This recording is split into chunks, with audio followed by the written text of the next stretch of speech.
Hey everybody, and here it is. This showed up on my doorstep as a surprise about an hour ago. It is the latest expansion by Upper Deck Entertainment. It is Marvel Legendary, Marvel Studios' Guardians of the Galaxy. It features cards based on both films, Guardians of the Galaxy and Guardians of the Galaxy Volume 2. Now, there's something special about this set. It has 6 unique cards per hero set instead of 4. We learned that, so there's going to be a lot to discover here. I'm going to do a quick unboxing, and it'll follow with a complete overview of the set. I'm excited. I don't know what's on the back of the box or on the rule sheet. A little birdie told me not to look at the rule sheet until I take a look at the cards first.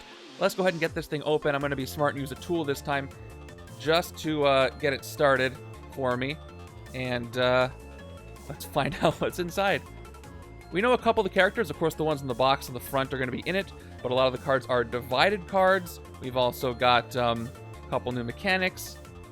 Well, I'm very excited. All right, I gotta try not to peek at the rule sheet and try not to peek at the back of the box. So let me see if I can do that safely.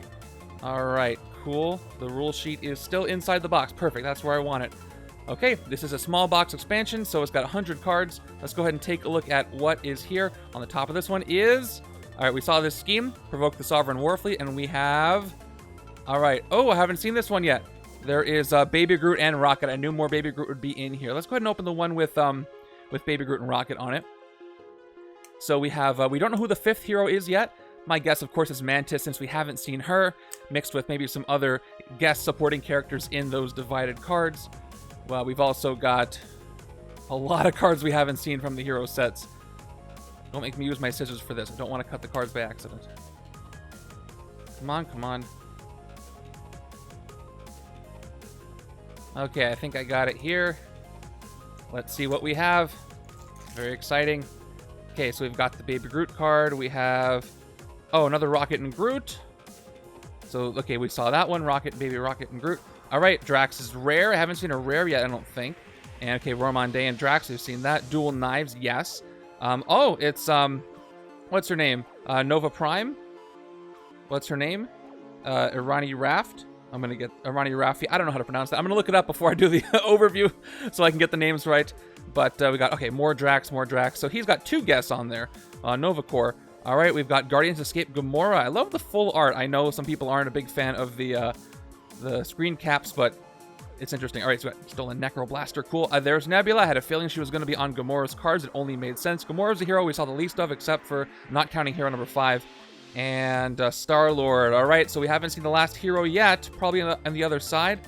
And he's got one with the mask on. And Borrowed Nova Blaster. Very cool. And there's the Starship sensors. Really going to be interesting to see how these cards work, considering the fact that there's only... What is it? The distribution is 3, 3, 2, 2, 1. Oh, I missed a 3. 1, 2, 3, 4, 6, 7, 8, 9, 10, 11, 12, 13. Yep, 3 3s, 2 2s, and 1 1. All right, so we've got the scheme here. Unleash the Abyss Space Monster, Inescapable Kiln Space Prison. We got the mixtape. I can't wait to try that. So it looks like Ego is Mastermind number 2. Probably leading the Ravagers. Let's go ahead and see. Yes, Ego. Oh, cool. So I expected this card to be Kurt Russell's face, but they actually did it. They got the image of the planet for the Mastermind. I'm very happy, very pleased to see that. And he always leads, oh, it's weird. Any villain group. We'll get to that in a second. Very cool. All right, then we got Ronin. Where's his Mastermind card? We saw that. Awesome. And we got Followers of Ronin. I want to read more about Ego. All right, Nebula is one of the villains in Followers of Ronin. Korath, we saw him. Sakaran Mercenaries. Ooh, we got some Sakaar in here. Very cool. And there's the Arrow from the Ravagers. Wait, how many cards was that? Something's off here. 6, 7. There it is. Mantis. Discover the Dead is her rare. Does she have she has excessive kindness, the new keyword, the play on excessive violence that we saw on Baby Groot, which a lot of people expected. Sleep. Ooh, I love this, how this looks. As far as the photographic cards go, this is my favorite set so far over the base and Homecoming. A lot of these look great. We've got, all right, so Ego. Oh, Ego is on the hero set on Mantis's card, representing his, him helping the heroes in the first part of the movie. Cool. Rocket Groot is We Are Groot. That's so good. This art is great. It's great. Anybody who second guesses the photographic cards, look at these. Look at this. It's great. I like it a lot. Cool. Wow, some good stuff here. I cannot wait to dive in. So I'm gonna go ahead and go over the rule sheet right now. Very cool stuff. Just at a glance. I'm gonna go over the rule sheet. If you'd like to skip past the rule sheet and go directly to the complete card overview, click the link in the timestamp, and you can jump right to that. But let's go ahead and read this thing. Let me make it look nice and neat. Get all these speckles out of here. And there should be a link to my live stream of this, which I would have already done. I'm going back in time. Here we go. All right, Legendary Guardians of the Galaxy. Marvel Studios Guardians of the Galaxy. Many planets rejected them as criminals, brutes, misfits, and screw-ups, but just when they were needed most, Star-Lord, Gamora, Drax, Rocket, Groot, and Mantis, wonderful, came together and saved billions of people as the Guardians of the Galaxy. Their unconventional tactics kept them one step ahead of Ronan the Accuser, Ego the Living Planet, and the darker galactic threats beyond. Higher variety of cards per hero, like I mentioned. To show the Guardians' incredible adaptability, each hero has a wider variety of cards than normal.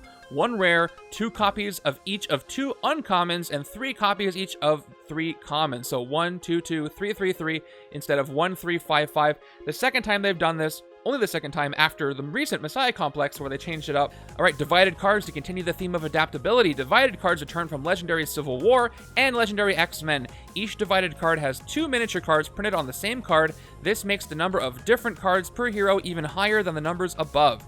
If a divided card costs 3 on each side, its cost is 3.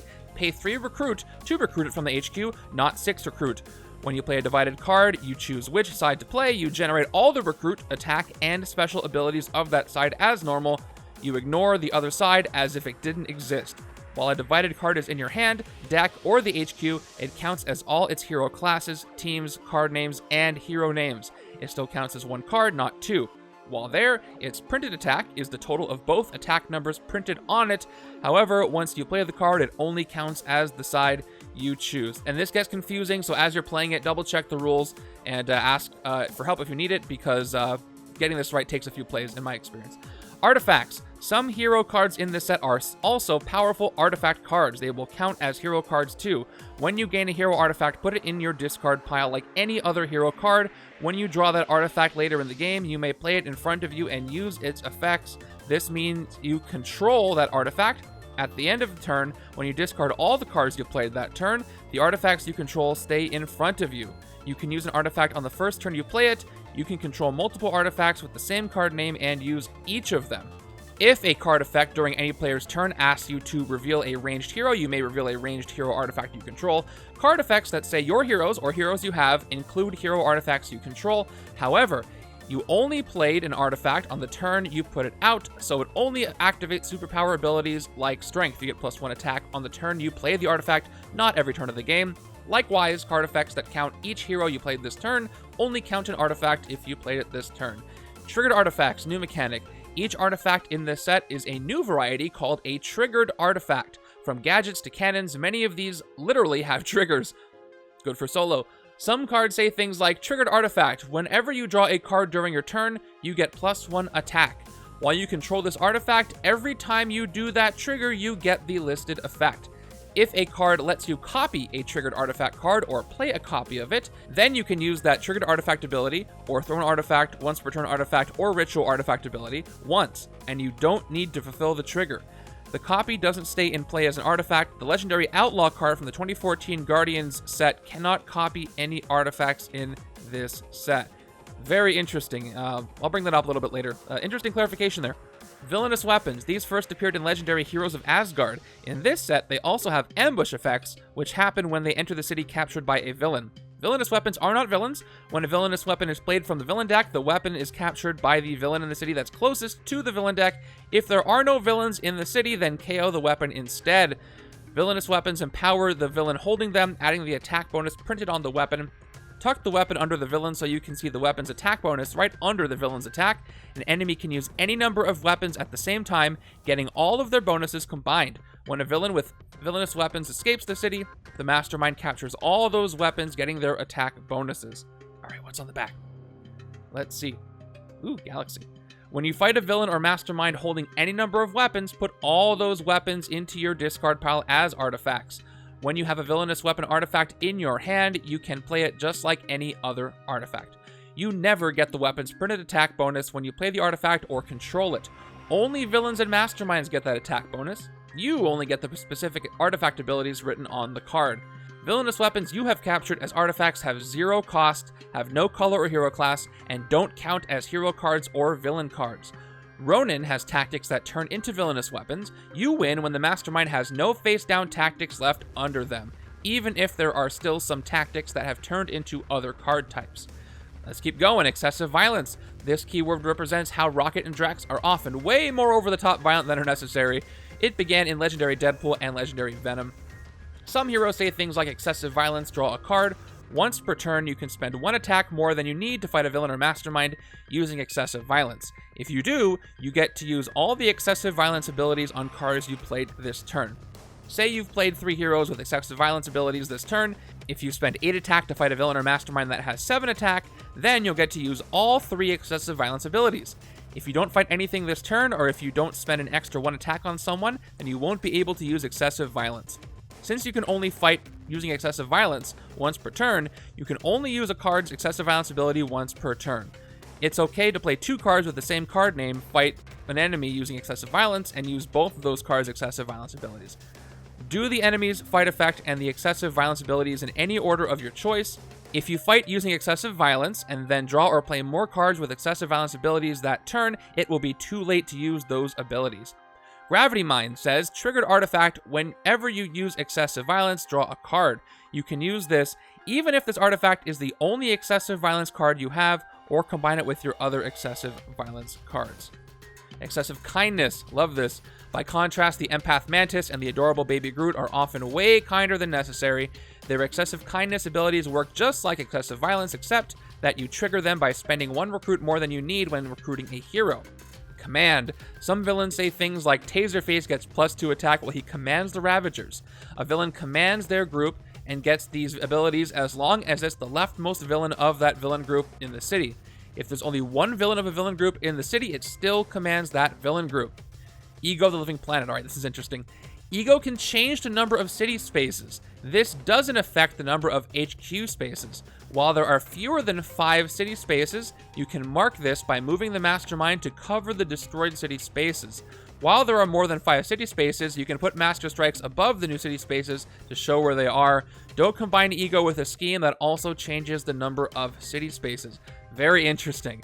Related characters in other sets. The original Legendary Guardians of the Galaxy comic art set from 2014 has different cards and gameplay. It includes a different playable Star-Lord, Groot, Gamora, Drax, and Rocket, plus a Thanos Mastermind. Into the Cosmos has playable Yondu, Nebula, and Phyla-Vell heroes in the Guardians team, plus playable Ronin. Legendary Venom has a playable Venom Rocket, Venomverse team, and a Poison Thanos Mastermind. Game contents, rules insert, and 100 cards. 5 new heroes of 14 cards each. Each hero has 1 rare, 2 copies each of 2 uncommons, and 3 copies each of 3 uncommons. 2 new villain groups. Each has 5 different villains and 3 different villainous weapons. Yeah, that's why it looked interesting. 2 new double-sided epic masterminds. Each has 1 mastermind card and 4 mastermind tactic cards, and 4 new schemes. Credits. Game design and card set design, Devin Lowe. Brand manager, Travis Ray. Associate brand manager, Corinne Deng. Director of game development, Bobby Johansson. Product manager, Rob Ford. Graphic design, Krista Timberlake. Project managers, Louise Bateman, Tonya Lashley, and Richard Rodriguez. Director of creative services, Mike Eggleston. VP of Production and Logistics, Suzanne Lombardi. President, Upper Deck Company, Jason Mashara. Playtesters, Greg Aguilar, JT Bontegrer, Rob Ford, Michael Green, Corey Hayes, Steve Helling, Justin Hochasang, Eric Persons, Josh Roberts, Aaron Serwa, and Jason Walker. And with that, let's go ahead and take a look at these cards one by one, go over everything that this set has to offer, and I especially want to check out Ego, but there's a lot to look at here, so let's jump into it. Alright, starting with the first mastermind in this set, it is Ronin the Accuser from Guardians of the Galaxy, the first one, Volume 1. He's got 6 attack and no printed VP, look at that. Always leads followers of Ronin, Master Strike. Each player discards a card at random. Ronin captures this strike as a Necrocraft ship, villainous weapon, that gives +1 attack.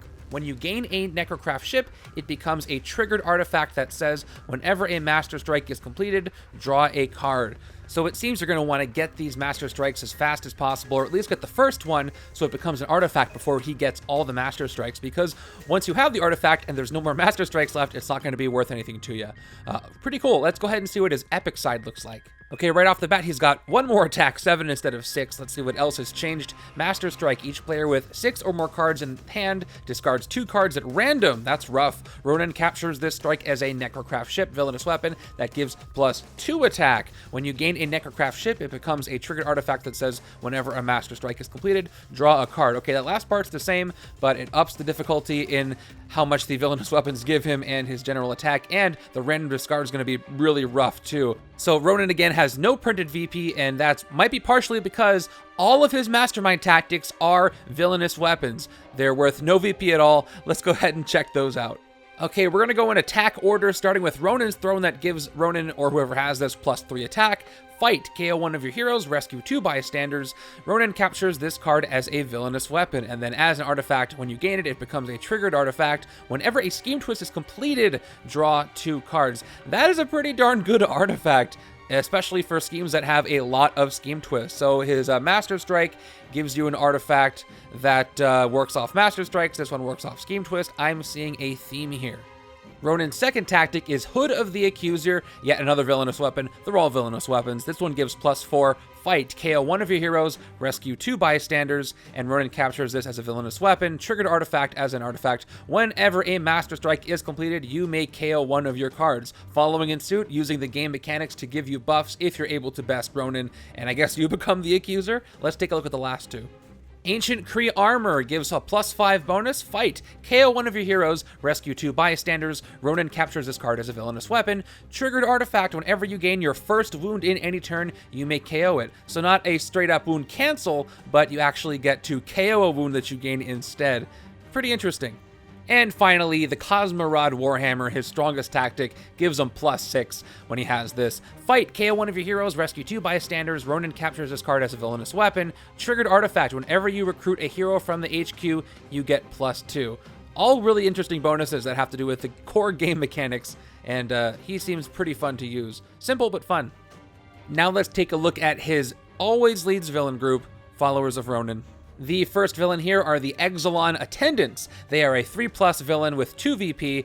Exelon Attendants get +2 attack while another villain is commanding the Followers of Ronin. I think I get from this card how the villain group is supposed to work, but let's go ahead and look at the Ambush. Ambush, reveal the top card of the villain deck. If it's a villain, it enters an empty city space. So this villain gets bonuses when another villain is commanding, and the Ambush will put other villains into the city to help that come true. We'll see if there's any other villains that don't command directly, but work when there's other villains from the same group commanding them. Next, we have the Sakaran Mercenaries, who I didn't even know were in this movie. I didn't know there were Sakarans in here. I thought they were just in Ragnarok. Anyway, it's a 4+ attack villain worth 3 VP. Sakaran Mercenaries get +2 attack while another villain is commanding the Followers of Ronin. Ambush, if another villain is commanding the Followers of Ronin, each player gains a wound. Again, here's another villain that works best when another villain in this group is commanding and not this card itself. Here is Korath the Pursuer, a 4+ attack card worth 3 VP. Korath gets +2 attack while he commands the Followers of Ronin. Okay, so here's one that benefits from being the commander. Ambush, each player may draw a card. For each player that did reveal a card from the villain deck, play a Followers of Ronin card from among the cards you revealed this way. Put the rest back in any order. Fight, same effect. So he's going to bring out maybe some of the other subordinates to get them getting their bonuses for Korath leading them. Okay, I missed one that was lower attack than the other ones we just saw. Let's look at it. The Exelon Monks are a 3+ attack villain with a VP value of 2. Exelon Monks get +2 attack while another villain is commanding the Followers of Ronin. Fight, KO one of your heroes. Yet another villain that benefits from other villains in this group being the commander. And here she is, Nebula from Guardians 2. She is a villain here with 4+ attack and a VP value of 4. Nebula gets +2 attack while she commands the Followers of Ronin, so like Korath, she benefits from being the commander. Ambush, Nebula captures a villainous weapon from another villain in the city, or captures an artifact from a player's control as a villainous weapon. If it doesn't already give a villainous weapon bonus, it gives +2 attack. Alright, so let's say you have a really good artifact. You can probably get it back, but it's going to be a bummer if she takes it. So it looks like she has a max attack of 8 if she doesn't get an actual villainous weapon. And that's pretty good for a villain that could show up at any time. And yeah, she seems formidable. So one neat thing about this expansion is that both villain groups have 5 unique villains and 3 unique villainous weapons. They're all going to be different. And the first villainous weapon for this group is Korath's Disruptor Rifle. It gives +3 attack to whoever has it. It is a villainous weapon. Ambush. If Korath is in the city, he captures this. Fun fact, this works for Korath from the Guardians of the Galaxy Illustrated set as well. Triggered artifact, whenever you play a card that costs 6 or more, you get +1 attack. So if you have some uncommons lying around, even though some of the uncommons in this set don't cost 6 or more, this is going to be useful. I did also learn that this art is not from the movie, but Marvel provided this to Upper Deck as some art they could use for these villainous weapons, which I think is pretty cool, as you'll see in the next couple of cards. The Dark Aster flagship gives whatever has this +4. Ambush. If a follower of Ronin captures this, each player gains a wound. A lot of wounds in this set makes me nervous. I don't know if I like it, but I might. Triggered artifact. Whenever you defeat a villain, you get +1 recruit. Pretty nice way to get a lot of recruit if you defeat a lot of cheap henchmen or something like that. The final villainous weapon in this group is the Orb, which definitely doesn't have a Power Stone in it, right? It gives +6 attack to whoever's holding this. Ambush, put all heroes from the HQ on the bottom of the hero deck. Wow, that can really mess up something you were going for. And it becomes a triggered artifact when gained. When you fight the Mastermind, take another turn after this one. Don't play a card from the villain deck at the start of that turn. This ability can only be used once per game. So, like the Time Stone, or like the Time Gem actually, but better because you don't have to play that villain deck card, and you can only use it once, but I wonder if you make a copy, you can use that again. I don't think that's going to be the case, but even so, this is a powerful thing. +6 attack by itself is threatening. That's it for Ronin and his Always Leads group. Now it's time to look at the second Mastermind in this set, Ego the Living Planet. Here he is. You could not have a set partially based on Guardians 2 without him, and I love how they chose the art from the movie of him as the planet for the Mastermind card. I was worried it was just going to be Kurt Russell's face on the front, and we do get that later, but here it is perfect. Look at that. It looks like card art. Anybody who says that the photographic sets are not worth it, first of all, the mechanics in this one are great, and second of all, just look at this card. Enough said. All right, Ego the Living Planet is one of the most unique Masterminds, if not the most unique Mastermind in Legendary. Check this out. He's got 3+ attack. Ego gets +1 attack for each city space. When there are no more city spaces, good wins. Always leads any villain group, plus add an additional villain group, even for 1 player. Master Strike, create an extra city space on the left side of the city. If there are at least 3 villains in the city, each player gains a wound. Play another card from the villain deck. So crazy stuff here. First, he doesn't lead anybody, any villain group. Second of all, he makes extra city spaces, and if there's people in those city spaces, you get wounds, and he plays extra cards. Now, let's look at his epic side because it gets even crazier, trust me. Here's Epic Ego, the Living Planet. Now 1+ attack, that's not so bad, right? Wrong, because he gets +2 attack for each city space. Again, when there are no more city spaces, good wins, which is what you want to do. Master Strike, the strike becomes an extra city space to the left side of the city. If there are at least 2 villains in the city, each player gains a wound. Play 2 cards from the villain deck. That gets nuts really, really fast. Now, why does he want to make the city bigger? What's different about this Mastermind? Well, the thing about Ego is you cannot win in a traditional way. Notice how neither side has any VP value like Ronin, but unlike Ronin, you cannot defeat this Mastermind by getting rid of all of his tactics, and I will explain right now. Here's Kurt Russell. All right, here's 1 tactic until everything is me. These tactics have 3 attack on them. That's not important for now. That's important for other situations where you might be using this tactic as a villain for other schemes, etc. But let's read it. Fight, rescue 3 bystanders. Destroy the leftmost city space. Any villain there escapes. Shuffle this tactic back into Ego's tactics. So that bottom part, every single one of his tactics has destroy the leftmost space. Any villain there escapes. Shuffle this tactic back in. You cannot gain any of his tactics. They all shuffle back in. The only way you can win against Ego is by destroying the entire city or destroying him. I love that. Let's look at the rest of his tactics. Cover all that exists. Fight. You may KO one of your heroes. Choose a henchman from any victory pile to enter the city. And the bottom dialogue is the same. Destroy the space. Villains there escape. Shuffle the tactic back in. All the cards say that. And you never know which one you're going to get, but you're going to have to go through many of them. Every Master Strike he gets, he's going to add a city space. So you may have to go through this 5, 10 times to win the game, depending on how many Master Strikes were allowed to happen.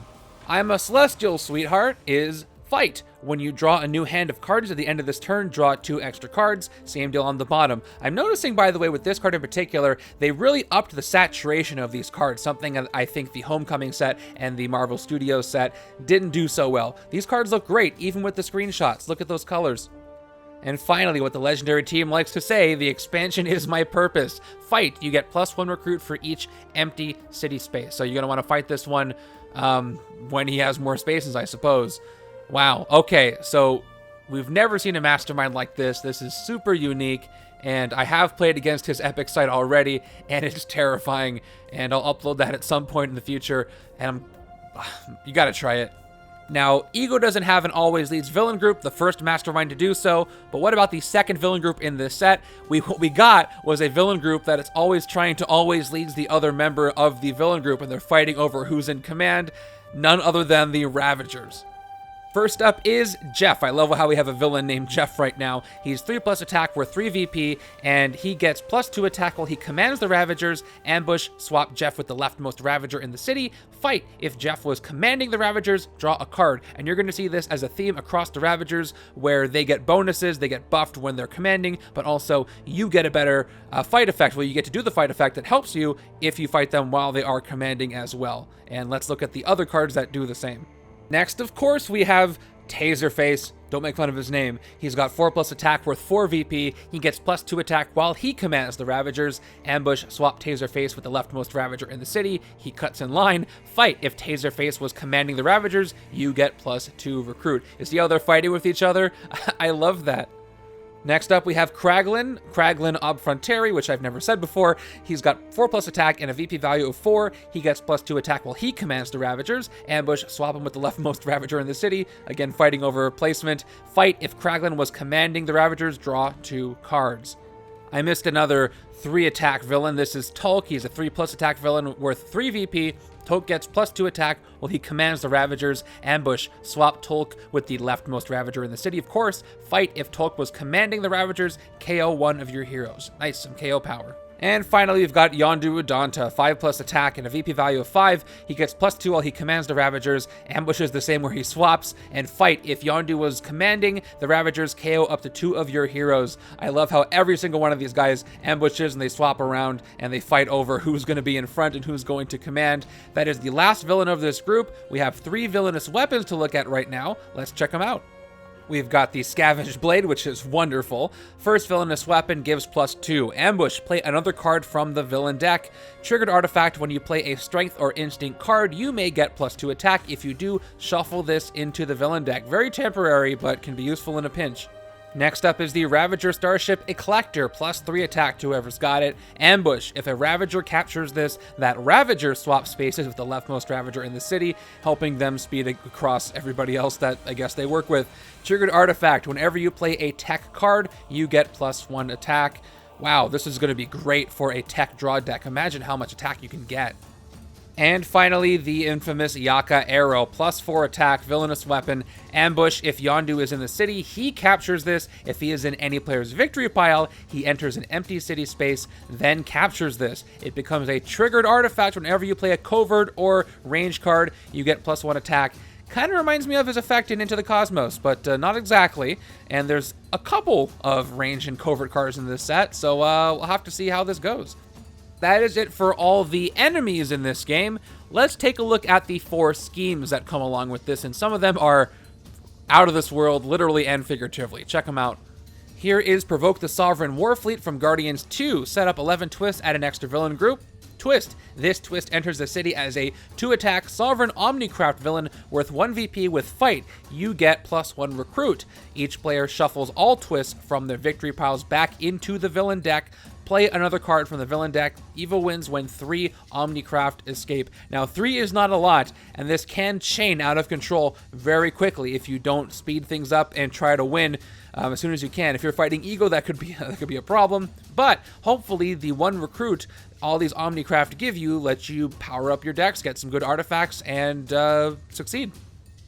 Now, if a randomizer isn't random enough for you, this is the scheme for you. Star-Lord's Awesome Mixtape. Set up 7 twists, use 7 heroes, including at least 1 Guardian's hero, use double the normal number of villain and henchman groups, but use only half the cards from each of those groups, randomly and secretly. 1 player, 2 henchmen per group. So if you're playing solo, it's going to be 4 total henchmen. Twist, KO all heroes from the HQ, villains in the sewers and bridge swap spaces, likewise villains in the bank and streets. Evil wins when there are 32 non-gray heroes in the KO pile. I don't know if 32 has a musical significance I'm not picking up on, but I love this scheme. Can't wait to try it within and outside of a randomizer. It'll be fun to play with some mashed up villain groups, which I do sometimes, but now there's an official way to do it, which is wonderful. Now here's a scheme that reminds me a little bit of the Alien Brood encounters from X-Men. It is Inescapable Kiln Space Prison. I love the image here. Set up 8 twists, add an extra villain group. Special rules, heroes that start in or enter the HQ are imprisoned face down, can't be recruited, and cost 0. You can spend 1 attack each to flip them face up. Twist, spend this amount this turn for the escape plan, or else after you draw your new hand, gain a wound, then imprison and mix up all heroes in the HQ. Here we go. Twist 1 to 3, 3 attack, which is the Coring's battery. Twist 4 to 5, 5 attack, which is the prison control device. Twist 6, which is my favorite phrase in the entire expansion. 6 recruit that guy's leg. Twist 7 is 7 attack, the cassette player, and Twist 8 evil wins. This seems deceptively difficult. It can get out of control pretty quickly if you can't get what you need to at any given twist, but it's fun, and keeping the heroes a mystery adds that extra twist that will be fun in a multiplayer setting especially, I bet. Finally, we have a scheme based on the amazing opening of Guardians Volume 2, Unleash the Obelisk Space Monster. Set up 9 twists. Twist 1 to 8, put this twist next to the scheme as an Obelisk Tentacle villain worth 4 VP. It captures a non-gray hero from your discard pile. Its attack is 3, plus the cost of that hero. It has Fight, KO one of your gray heroes. A player of your choice gains the captured hero. And for 2 or more players, the player on your right plays a tentacle from their victory pile, capturing from them or that player. Twist 9, replay all defeated tentacles. Wow. Evil wins when there are 5 tentacles. That is my second favorite phrase in this expansion. Didn't expect to see evil wins when there are 5 tentacles in Legendary ever. This is a mad dash to keep this scheme down, and you're almost ignoring the mastermind in this case. Another fun one, I think, for a multiplayer situation, because you're all trying to take down tentacles at the same time, get your heroes back, swapping heroes all over the place. And wow. Now I noticed that none of these schemes, unlike other expansions, they don't focus on new keywords in the set or anything. They're specifically based on either fun scenarios from the movie or making wacky situations based on the movie, just for fun. And can you really ask for anything more than that? And there you go. This is the entire villainous side of this expansion, but there's an entire other half with a ton of new cards to explore. Let's take a look at all of the heroes right now. Here we go, starting with Star-Lord. Now, as we read in the rule sheet, there's a different hero distribution for this set. Each hero has 3 sets of 3 commons, 2 sets of 2 uncommons, and 1 rare. So you can tell by the borders, a full border means common. This is one of his commons. Starship Sensors. It is a tech card. His cost is 2, and it is a triggered artifact. The first time you play an artifact each turn, including this one, you get +1 recruit. Star-Lord's entire hero set, kind of like his original set in the Illustrated Guardian set, is all based on artifacts, but these ones are based off of triggered artifacts and discarding them. So you'll see what I mean with the next one. His second common is Borrowed Nova Blaster. It is just like the first card, except it's ranged, it costs 3, and it gives you attack instead of recruit the first time you play an artifact each turn. And these can add up, but you're going to want to pick up a lot of them to trigger each other. Here is Star-Lord's third uncommon, Expandable Helmet. Now, how can it be a helmet if it has no top on it? I don't know. It's like a mask, right? Whatever. It is a tech card with a cost of 5 and a third triggered artifact. The first time you play an artifact each turn, including this one, which all those cards say, draw a card. This will work well with Gamora, as you'll find out later, but also great for other artifacts, as you'll see in the rest of his set. Now, so far, we've looked at cards that only activate when an artifact is played for the first time in a turn, but what happens when you play your artifacts and you have no more left? That's where the rest of these come in handy. Star-Lord's first uncommon is Give and Take with Yondu on his card. They both cost 4. Give is a covert card with 2+ recruit. you may discard an artifact you control to get +1 recruit, and Take is a range card with 2 attack, and then Guardians, reveal the top card of your deck. If it's an artifact, draw it. So you'll notice on these guest appearance cards, unlike some cards like in the X-Men or Civil War set, the guest appearance don't really match the mechanics of the original hero, but they can help in some other ways. Star-Lord wants to discard his artifacts so he can draw them again and play them to activate all the triggered artifacts he's got, and Take will help you get those artifacts back. And his second uncommon is Shirtless Chris Pratt. I mean, don't need that stuff, Star-Lord. A strength card with 3+ attack and a cost of 6. You may discard an artifact you control to get +1. I don't even know what that is. I was just checking stuff out. So this is also essential because those first 3 artifacts, if you don't discard them, you're going to end up with them all in play, and then they don't do anything if you can't play any more artifacts. So it's important to pick this up. There's only 2 of each of these uncommons, so hopefully they show up for you. Star-Lord's rare is Hadron Enforcer. It is a range card and a cost of 8. Triggered artifact. The first time you play an artifact each turn, including this one, you get +3 attack. Doesn't really feel like much, and 3 attack, though, every turn if you get artifacts out can be useful, but I wonder why it is only 3 attack. There's something you'll notice about this set, too, and because the card distribution is so odd, you'll find that just because a card is an uncommon or a rare doesn't necessarily mean that it is quote-unquote better than the other cards. It just means that it's more scarce, and you'll see that in some of the other cards as well. And with that, let's go ahead and check out the cards of the deadliest woman in the galaxy, Gamora. Now, Gamora's hero set is all about drawing cards, and here's where it starts with Sharpened Blades, her first common, a covert card with 2 recruit and a cost of 3. If you control an artifact, draw a card, surgically modified and trained as a living weapon. And hopefully you control an artifact, because drawing a card really works with Gamora, as you're about to see. Resourceful Fugitive, her second common, a covert card that costs 4, says to play this, you must put a card from your hand on the bottom of your deck, draw 2 cards. A nice way to get a couple of new cards into your hand. Also, an interesting way to get rid of the card. Instead of discarding it, you put it on the bottom of your deck. There's certain other heroes in Legendary that'll mesh with, but some that it will betray because they can't use their discard mechanics. And here's where all those card draws come together with her third common, Retractable Sword, an instant card that costs 5, a triggered artifact. Whenever you draw a card during your turn, you get +1 attack. So if you play Resourceful Fugitive while Retractable Sword is out in the field, that's +2 attack just from that card right there, which is really, really interesting. So you can see how this all ties in, and those are just her commons. How do her uncommons play into all of this? Here is Gamora's first uncommon with Guest Nebula, her sister, on there. Forgive and Resent, they both cost 2. Gamora's is a covert card with 1 recruit and covert, draw a card. Nebula's is +1 attack, and then Instinct, you get +1 attack. So Nebula kind of works with the set, but Gamora is definitely better with the card draw. But I could see you maybe playing Retractable Sword and then wanting to get 1 extra attack. But as you can see, the Gamora side works much better with the internal strategy of the set than Nebula does. So that's what you get with this. Gamora's second uncommon, Stolen Necroblaster, is a ranged card with 3 attack and a cost of 6. If you drew at least 2 cards this turn, you may KO a card from your hand or discard pile. And with the first 2 commons that she's got, especially the second one, that should be easy enough. And KO power is hard to come by.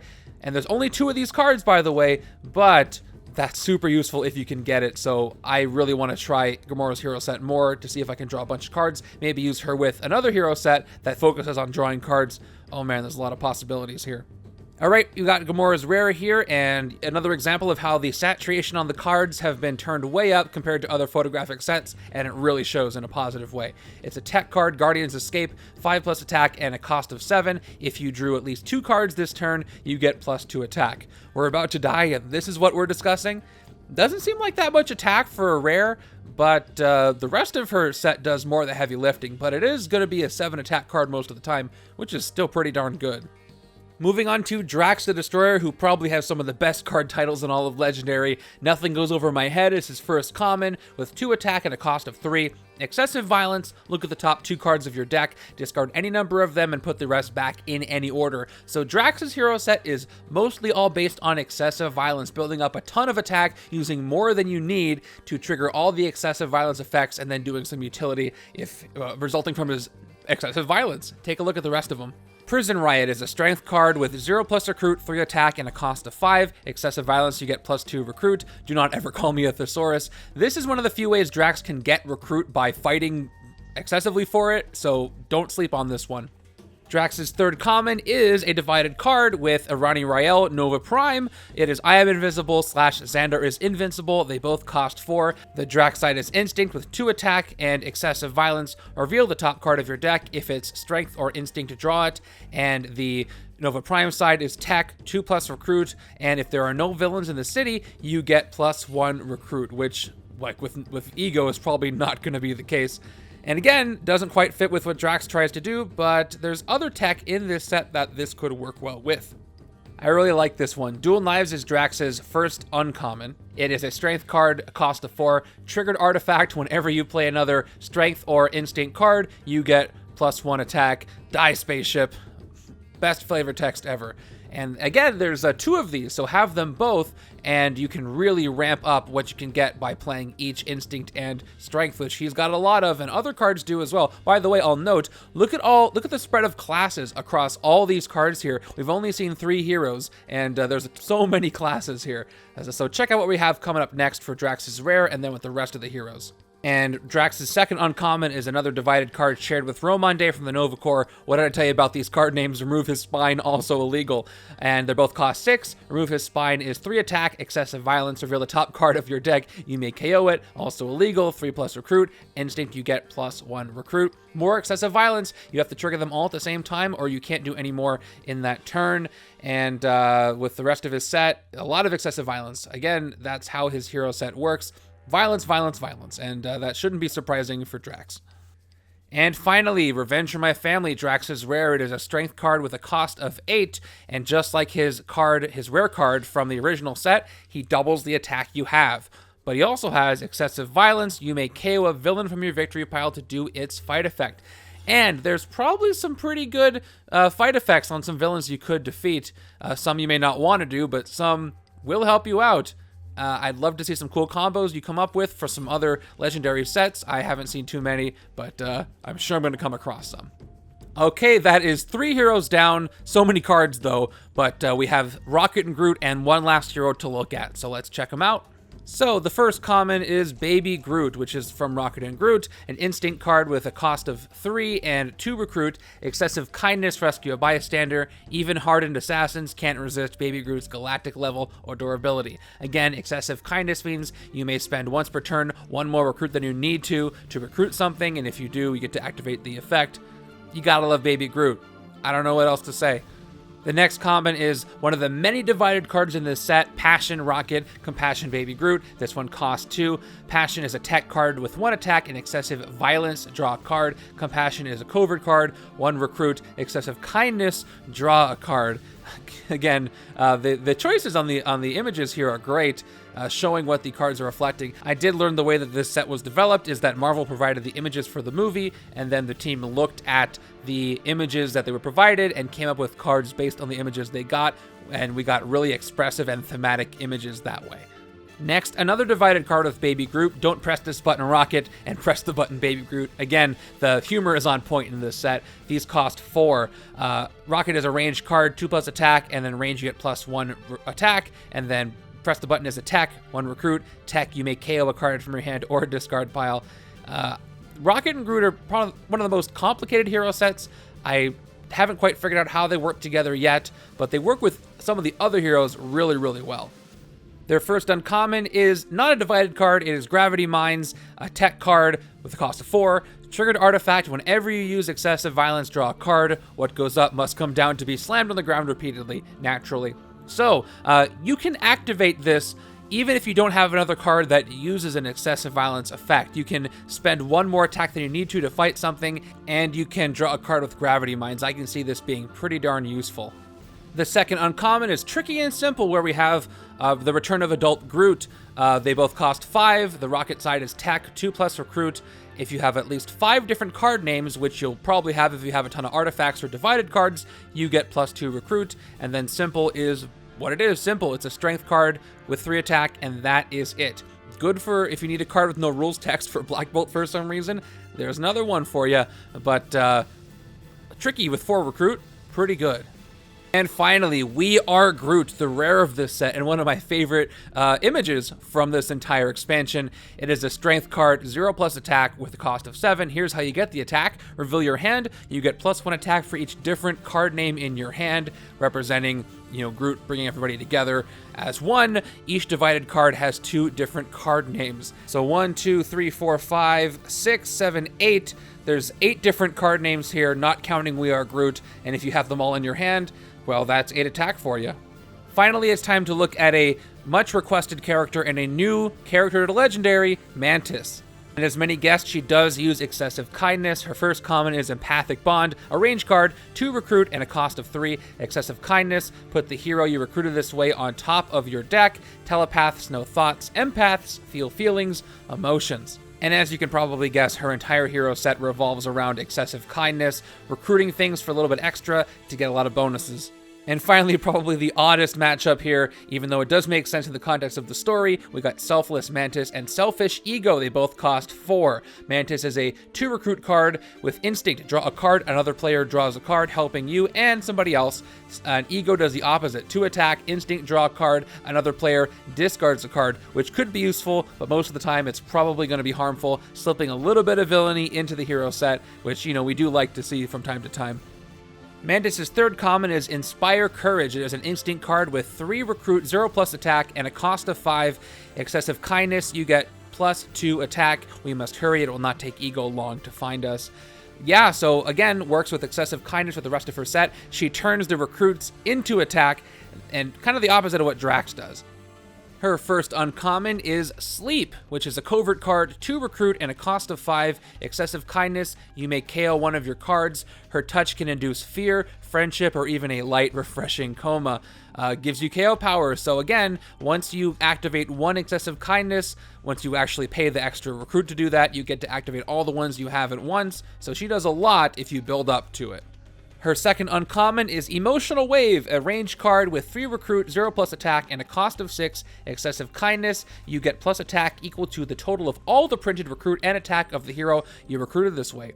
Great with some divided cards. For example, look up at Star-Lord and Yondu. That's 4 total attack right there, but there's a lot of different ways this could go, and it is similar to her rare, which we're about to see, but like the other cards, it turns recruit into attack with Excessive Kindness. And Discover the Dead is Mantis' rare and the last card in this expansion. It is an instinct card, 2+ attack. Finally, Mantis has some built-in attack, a cost of 7. Excessive Kindness, you get plus attack equal to the cost of the hero you recruited this way. I should have told you earlier, you are in danger. So this one is a big deal if you get an uncommon. Some of the uncommons or rares, you can generate 5, 6, 7, 8 attack in a turn, but again, it's Excessive Kindness, so if you're trying to get an 8 cost rare and Excessive Kindness it, you're going to need 9 recruit, which is a lot, but doable and can really help you in a pivotal turn.